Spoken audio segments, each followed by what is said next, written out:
యేసు ప్రభువుకు ప్రార్థన చేయొచ్చా లేదా, దానికి ఒక రకంగా ఉపయోగపడేదే. నిర్ణయం మీది, కేవలం లేఖనం చూపించేదే నా పని. పరలోకమందున్న మా తండ్రి, నీ నామము పరిశుద్ధపరచబడును గాక, నీ రాజ్యము వచ్చును గాక, నీ చిత్తము పరలోకమందు నెరవేర్చబడినట్లు భూమి యందు నెరవేరబడును గాక అని అన్నప్పుడు మనం ఆయన ఏం చేస్తున్నాం?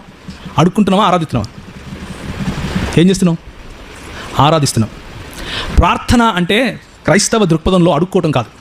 ప్రార్థన అంటే క్రైస్తవ దృక్పథంలో దేవునితో సంభాషణ, దేవునితో వార్తాలాపం, దేవునికి మన హృదయాన్ని పోయటం, దేవుని హృదయాన్ని అర్థం చేసుకోవటానికి దేవుని లేఖనాలతోనూ ఆయన సన్నిధిలోనూ గడపటం.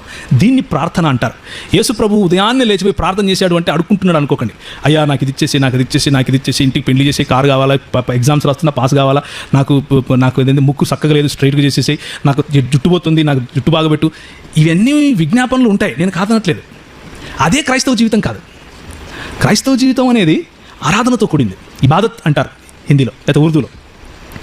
ఆయన ఆరాధించడం, ఆయన ఆస్వాదించడం, ఆయన సన్నిధిలో కూర్చోవటం, ఆయన మాట వినటం, ఆయనకు చెప్పటం, ప్రభా నువ్వు ఎంత గొప్పవాడివి, నీ నామం ఎంత పరిశుద్ధమైంది, నువ్వెంత ఘనమైన వాడివి. దీన్ని కాన్వర్జేషన్ అంటారు. కమ్యూనియన్ అని కూడా అనొచ్చు, ఒక ఫెలోషిప్ అనొచ్చు. ఆ ఫెలోషిప్ ప్రతిరోజు యేసు ప్రభు కలిగి ఉండటం కోసం వెళ్ళేవాడు. మిగిలిన సమయాల్లో ఉండేవాడు కాదా? తండ్రితో ఫెలోషిప్ ఉండేవాడు, మిగిలిన సమయాల్లోనూ ఉండేది. ఎందుకంటే ఆయన ఆ సమయంలోనూ సర్వవ్యాపే.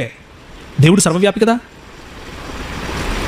తండ్రి అయిన దేవుడు ఆ సమయంలోనూ సర్వవ్యాపి, ఆయన దగ్గరికి వచ్చి ఉండేవాడు. కానీ కేవలము దేవునికి మరియు కేవలము తండ్రికి మరియు కుమారునికి ఉండవలసినటువంటి ఆ సంబంధం, ఆ సమయం ఆయన ఇచ్చాడు దేవునికి. దాన్ని ప్రార్థన అంటారు.